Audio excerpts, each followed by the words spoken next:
So Tesla sold some Bitcoin at a loss. Well, anybody selling Bitcoin now that's had it for a while has lost something, I guess, because they could have sold it a little while ago when things were hotter. You've had your own crypto relationship, highs and lows. Yeah. We talked about it many times on the show here. You're in recovery, remember? You're in two types of recovery. Physical recovery with the throat and so forth, and crypto recovery like most of the world right now, which may or may not recover because this thing still keeps... Remember what I said about woes earlier? Yeah. The hemorrhaging. Oh, that's even more intense. That's even more aggressive. It sounds so freaky. Oh, God. Bleeding out. Yeah. Well, anyway, Tesla bought a bunch of Bitcoin. It was $1.5 billion worth at the time. And then it went up a bunch because crypto went up a bunch and everything was happy and healthy in the stock market and so forth. Inflation. Who even knew about inflation? Inflation didn't exist. Yeah. There was no inflation. And not the case now. Tesla's reportedly offloaded 75% of its remaining Bitcoin holdings. 75%. 75. That's right, Will. You nailed it. Yeah. It's exactly what it is. Another sign that major players are starting to grow wary of an impending crypto winter.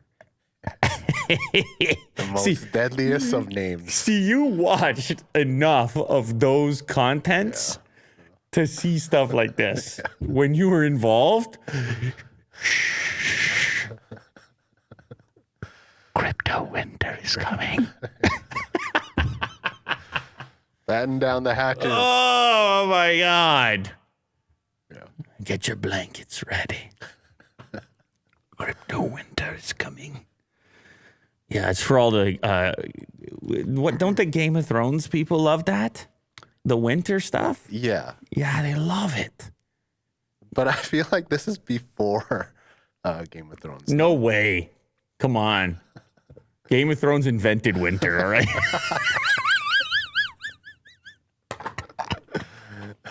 I don't know. I watched that show for 5 minutes and winter was always coming. it was so threatening. It's so threatening this winter. Oh, you should finish it because it actually does come. All right? Eventually. Okay. All right. Well, 5 seasons later. I don't know. I was waiting for winter. I guess I didn't wait long enough. No. Tesla made $936 million in cash revenue from the sale, helping the company limp over the quarterly finish line. Though barely meeting Q2 expectations, investors expected revenue of $16.88 billion this quarter, with Tesla reporting $16.9. They limped over the finish line. When they bought the Bitcoin, it was $43,000 per coin USD. Then it went up to $70,000 for a moment, and at the time of this particular article, down at $22,600. So yeah, making some moves. I don't know. What can you say about it? I guess the market has responded to a certain extent, but it's been really volatile recently, even more than the stock market. It's like, because I get Coinbase notifications, which is a weird experience, by the way. What?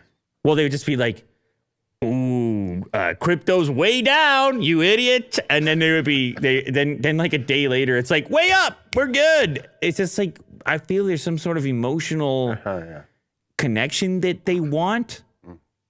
You know what I mean? I'm not available for that, by the way. Okay, but you see it. My emotions not available. Yeah. For crypto at all. Yeah. Even with crypto, my emotions, I made them unavailable. I said, you're unavailable. Yeah. But I can feel them. I can feel the